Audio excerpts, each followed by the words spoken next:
तर काय गुणानिधी एक ब्राह्मणाचा मुलगा होता.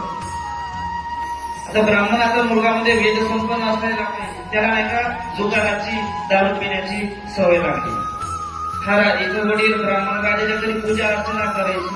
आता एक दिवस काय झालं, त्या गुणानिधीचे वडील ब्राह्मण एका नगरामधून जात होते.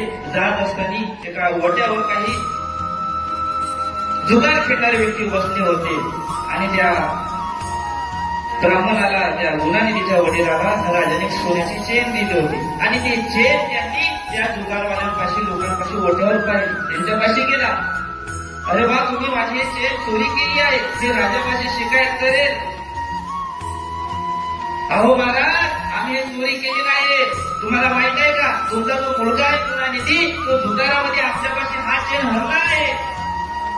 त्याच्या पायाखाली जमीन फसून जाते, निघून जाते. तो तसाच घरी धावत सुटते, आपल्या पत्नीला म्हणते तुम्हाला सांगितलं नाही की आपला मुलगा जुवारी आहे, नशेडी आहे. आणि त्याच्या पत्नीचा तो ब्राह्मण त्याग करते, त्याच्या मुलाचाही त्याग करते, दोघांही मायलेकाले घराच्या बाहेर हकलून देते आणि त्याची आई इकडे तिकडे फिरत राहते. आणि हा गुणानिधी त्याचे बेहाल होऊन जाते. पोटामध्ये एक अन्नाचा कणही राहत नाही.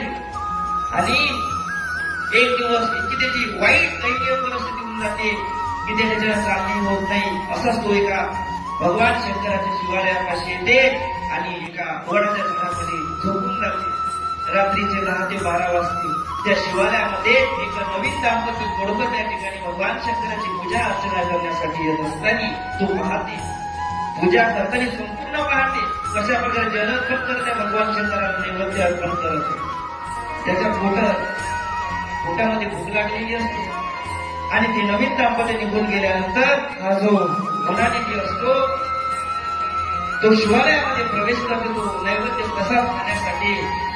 आणि तितक्यात एक हव्याचा धोका येतो, हव्याचा वारा येतो आणि तिथे भगवान शंकरासमोरचे ज्योतिर्लिंगा समोरचे दीप प्रज्वलित असते, ते विजायला सुरुवात होते, विजून जाते. तर हा गुणानिधी काय करतो, आपल्या अंगावर शर्ट असते ते काढते, फाडते, त्याचे एक वाण बनवते आणि ते दिवा प्रज्वलित करते.